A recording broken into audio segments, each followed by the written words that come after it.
Buenas y bienvenidos un día más a La Charreta, tercer episodio ya, y hoy para variar un poco con la temática que llevábamos estos días, que ya eran dos episodios hablando de cine, series y tal, hoy vamos a hablar de True Crime, en concreto del caso de John Bennett, que es uno de mis favoritos, by far, o sea, me encanta todo lo relacionado con este caso. Es un caso que de 1996 que sigue sin resolver y que sigue abierto, por lo cual puede que en los próximos años de repente todo lo que voy a contar ahora cambie y se descubra quién lo ha hecho de verdad o quien lo haya hecho confiese.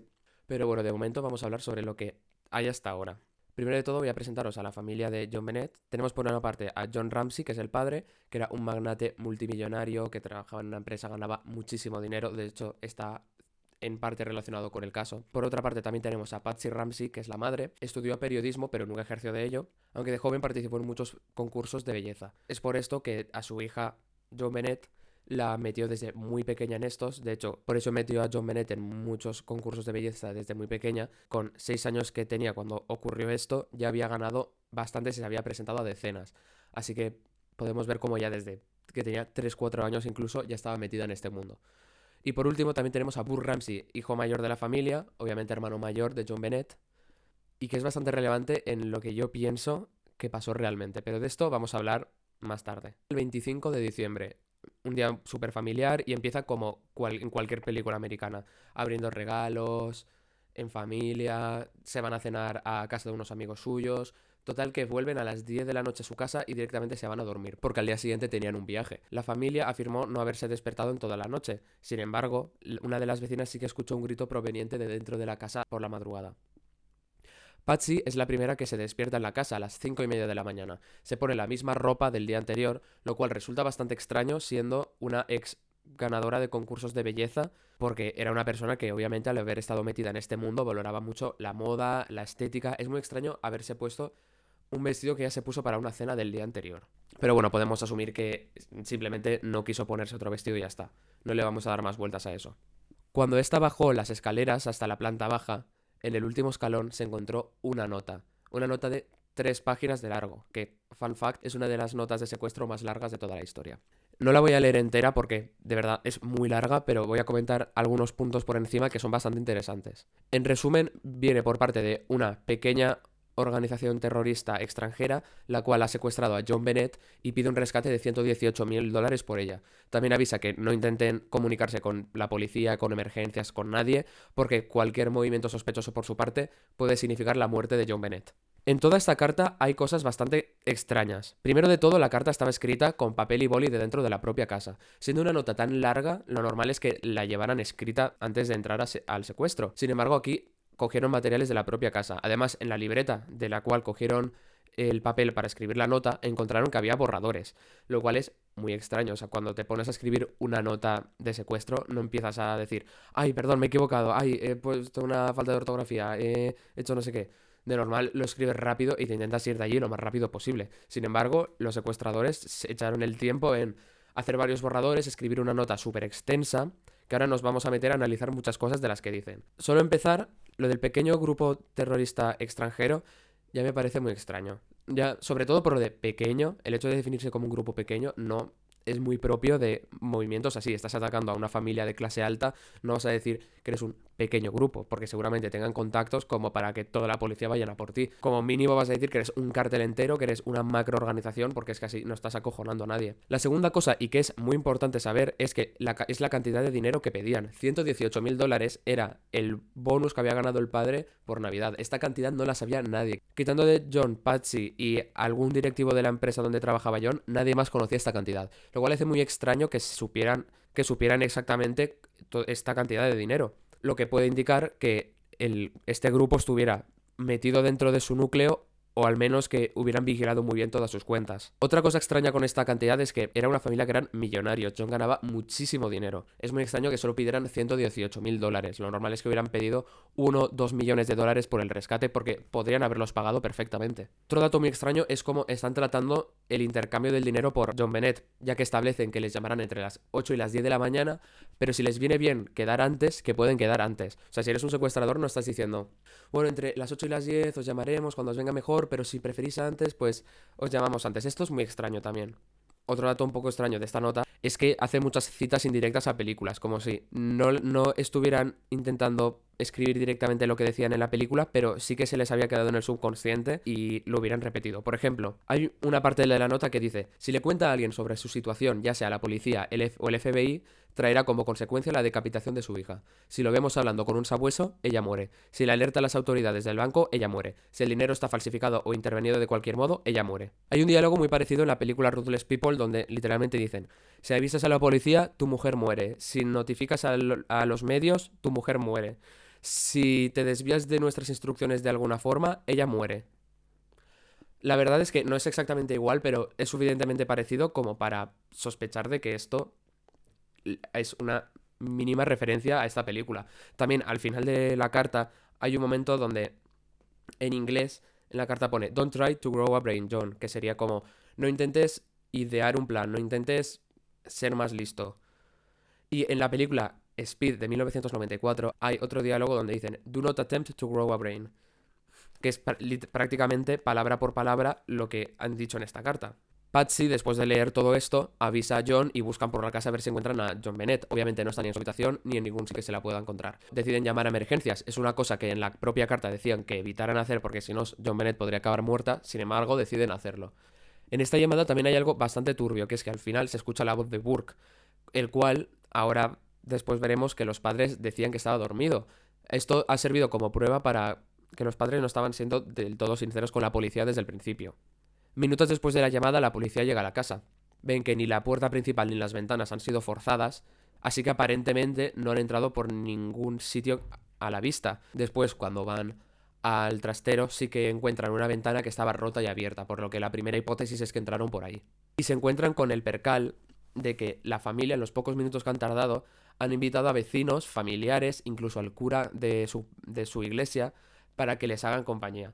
Lo primero que quieres hacer cuando acaban de secuestrar a tu hija no es meter a decenas de personas en tu casa que pueden contaminar pruebas. De hecho, una de las cosas que empiezan a hacer amigas de Patsy es empezar a limpiar la cocina, lo cual es un movimiento muy extraño.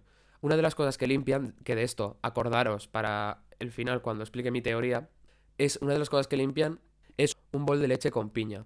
Este aparece en fotografías, pero poco después ya no está porque una de las amigas pues lo coge y lo limpia. ¿Por qué? Pues nadie lo sabe. Pero cogieron y empezaron a limpiar la cocina, por lo que sea. Otra irregularidad que ocurrió aquí es que la policía solo precintó la habitación de John Bennett.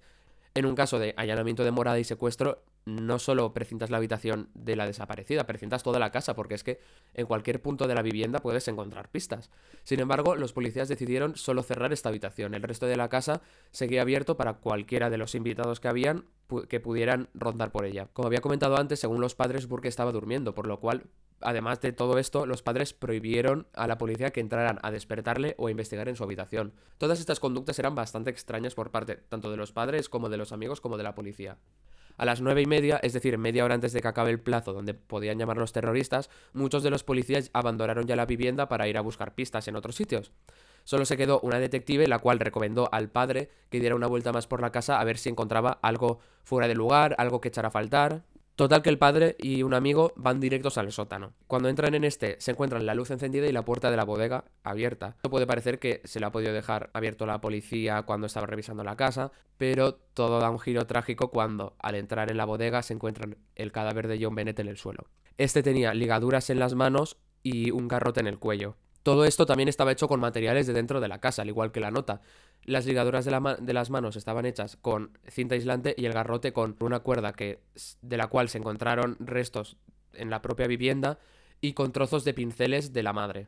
Al lado de la niña habían varios objetos. Por ejemplo, había un bate que podría explicar el traumatismo que sufría, el cual no se veía desde el exterior, pero cuando hicieron la autopsia sí que lo vieron claramente porque tenía un boquete en el cráneo. Aparte de esto, también había una huella en el suelo que no correspondía a las zapatillas de ningún miembro de la casa, ni ninguno de los amigos ni vecinos que estaban en ese momento. Esto la verdad es que es la pista que más me desconcierta por la teoría que yo defendía. La causa de la muerte se estableció que fue una asfixia por estrangulación asociada con un traumatismo craneoencefálico. Antes de esta asfixia seguía viva, pero ya había sufrido este traumatismo. De hecho, estos dos eventos no ocurrieron muy separados, ya que el sangrado interno duró pocos minutos. También se encontró indicios de abuso sexual y trazas de ADN de una persona ajena a la familia y a los amigos en la ropa interior de la niña. Hasta ahora la teoría de la policía es que este pequeño grupo de terroristas extranjeros han entrado por la madrugada a la casa por la pequeña ventana del sótano, han subido hasta la habitación de John Bennett, han abusado sexualmente de ella y después en el sótano han acabado con su vida, cuando estaban pidiendo, lo cual es extraño porque uno, estaban pidiendo un rescate por ella y dos, al principio cuando la policía fue no encontró el cadáver en el sótano. Este caso inmediatamente creó bastante revuelo tanto social como mediático. John Bennett era una persona que gracias a estos concursos de belleza se estaba haciendo medianamente conocida en su comunidad y en general en todo su estado y en Estados Unidos, ya que era una persona bastante popular, había ganado bastantes concursos a su corta edad. La policía quiso llevarse ese mismo día a comisaría a la familia para que dieran declaración, pero estos se negaron a ir porque estaban todavía muy afectados por la noticia y además Patsy estaba con una medicación bastante fuerte porque acababa de superar un cáncer de ovarios y seguía medicada. Entonces dijeron que irían en otro momento. ¿Qué pasa? Que no tenían fuerzas para hablar con la policía, pero sí tuvieron fuerzas para ir a la CNN y alertar a la ciudadanía de que había un asesino suelto y que sus familias no estaban seguras. Todo esto era justamente lo contrario que había dicho la policía. Estos aseguraban que no había ningún peligro y que este ataque parecía muy centrado en esta familia. Por estos comportamientos extraños y por algunas pruebas que fue recogiendo la policía, los padres pasaron a ser los primeros sospechosos. John Bennett se meaba por la noche casi diariamente. Es normal con esta edad mearse de vez en cuando, pero en su caso resultaba bastante excesivo. Una de las teorías que se barajó al principio es que esto se debía a que el padre abusaba de ella, ya que una de las uno de los efectos físicos en personas que han sufrido abusos sexuales de pequeños es una incontinencia, mearse continuamente, lo cual puso en el punto de mira al padre. Sin embargo, esto se descartó bastante rápidamente, ya que el pediatra de la niña aseguró que no presentaba ningún signo de haber sufrido abusos sexuales. Aún así, hay que recordar que cuando encontraron el cadáver de la niña sí que encontraron indicios de abuso sexual. Otra razón por la cual John, pero sobre todo Patsy, pasó a ser sospechosa fue la carta de secuestro. Se dieron cuenta de que era una letra femenina, por lo cual descartaron que esto afectara a John, pero siguieron barajando el hecho de que pudiera ser de Patsy. No pudieron hacer mucho más con esta prueba porque al haber utilizado un boli de punta gruesa, la forma de escribir característica de cada uno se disimula mejor. Además está escrito como tembloroso. Aún así, hubieron 6 expertos en caligrafía, 4 contratados por la policía y 2 por la familia, y la conclusión a la que llegaron entre los 6 es que esta letra, si bien no se podía confirmar que fuera de Patsy, se parecía suficientemente como para sospechar de ella. El 30 de abril de 1997, es decir, 5 o 6 meses después de lo ocurrido, la familia por fin va a dar declaración. Además tienen una actitud súper agresiva y faltosa hacia los guardias que les estaban haciendo preguntas. Cualquier pista que podía mínimamente señalarles a ellos, se ponían a la defensiva, les insultaban, lo cual no daba ninguna buena imagen para ellos. Aún así, antes de ir a la policía, los padres fueron a decenas de programas nacionales a explicar lo sucedido, a alertar a la ciudadanía, lo cual no hacía nada más que seguir levantando sospechas hacia ellos. El fiscal del distrito que se encargaba de este caso echó la bronca a la policía por estar cargando continuamente hacia la familia. Si bien habían pruebas contra ellos, el fiscal opinaba que estaban intentando acusarles sin pruebas. Esto provoca que acabe apartando al cuerpo de policía de este caso y contrate a un detective privado, Lou Smith. Este era un policía retirado que había ejercido como detective en más de 200 casos, por lo cual se le puede considerar una persona bastante apta para este trabajo.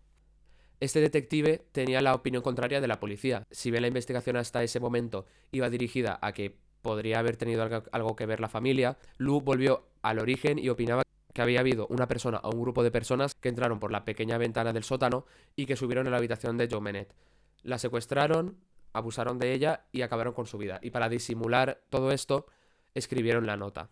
El tema de la ventana está muy cogido con pinzas porque cuando la policía hizo fotos y vídeos de la casa para recolectar pruebas, se puede ver como el marco está lleno de polvo y telarañas.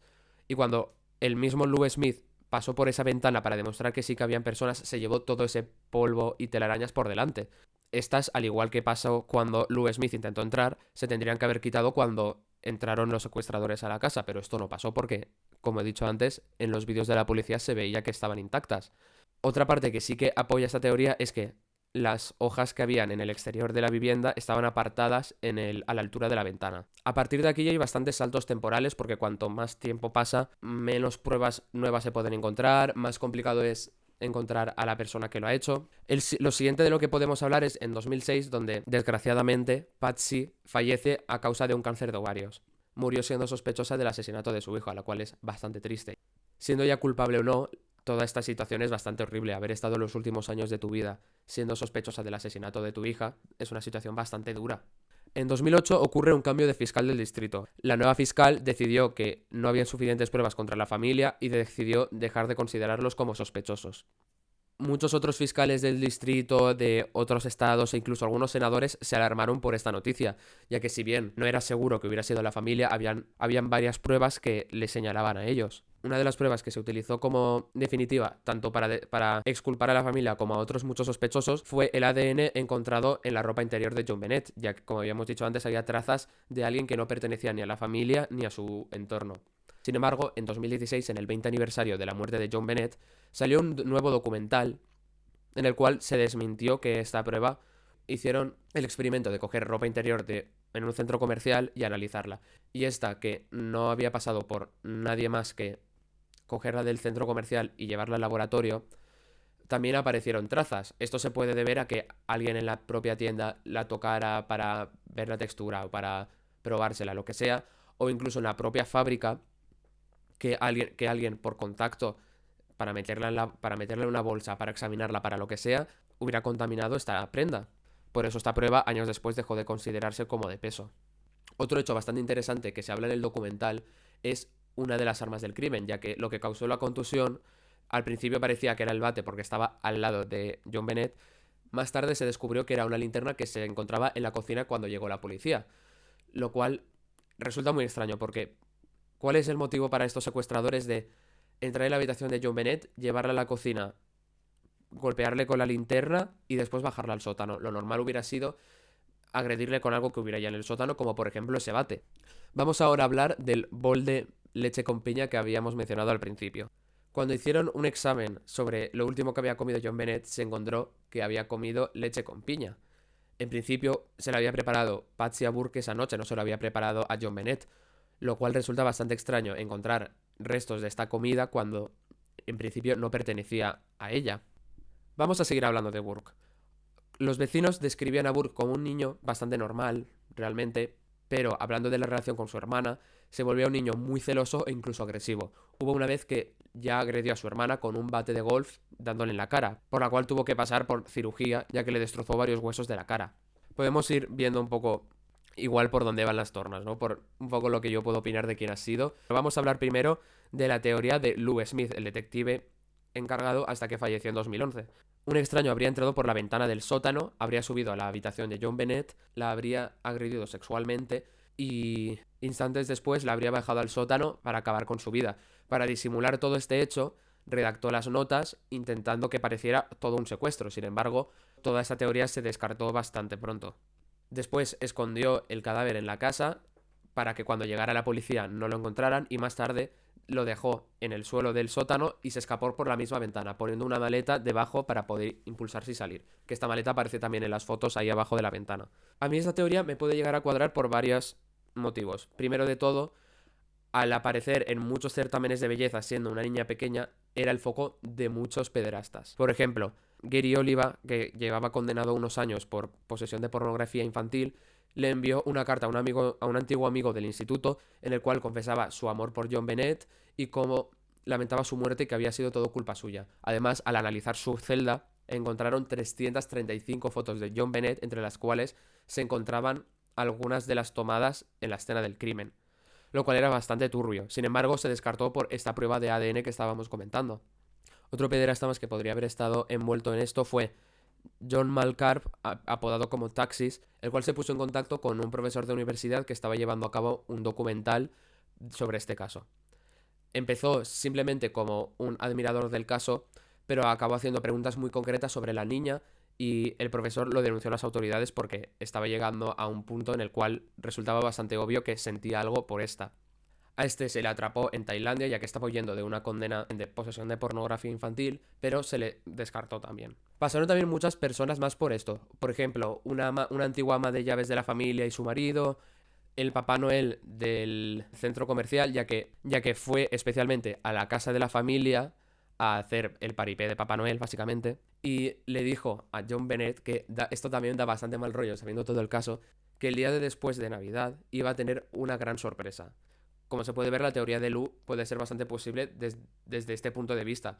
Pero a mí lo que no me cuadra es, por ejemplo, lo de los $118.000, ya que ninguna de estas personas podría haber tenido acceso posible a esta cantidad de dinero, porque no conocían a la familia lo suficiente ni eran de ninguna forma cercanos como para haber escrito esta nota. Así que vamos a pasar a hablar de mi teoría, de la teoría de que Burke fue quien asesinó a su hermana. John Bennett, como habíamos comentado, se meaba mucho encima. De hecho, la noche en la que murió se había meado encima. Entonces, esta habría ido a buscar a su madre para que le cambiara y se la habría encontrado en la cocina preparándole este bol a Burke. La madre habría ido un momento a buscar ropa para cambiarla y la niña habría aprovechado para cogerle un trozo de piña con leche a su hermano. Como habíamos comentado, su hermano era bastante envidioso y agresivo hacia su hermana, así que cuando ésta le robó una parte de su comida, se volvió completamente loco, cogió la linterna que estaba en la cocina y le golpeó en la cabeza. La madre, que cuando se encontró con ese percal no supo cómo reaccionar, acabó intentando apoyar a su hijo y encubrir todo lo que había pasado. Así que se llevaron entre ella y John a la niña al sótano para intentar fingir el secuestro, atándole las manos y los pies, pero de repente se despertó. ¿Qué pasa? Que como ya estaban en mitad de todo este proceso y obviamente estaban haciendo algo muy grave, decidieron acabar con la vida de la niña mediante el garrote, que recordamos estaba hecho con materiales de dentro de la casa también. Además, estaba hecho de tal forma que ahogaban a la niña desde atrás, lo cual cuadra bastante porque esto se ve mucho en asesinatos intrafamiliares, que de normal cuando intentan ahogar a alguien lo hacen sin mirar a los ojos.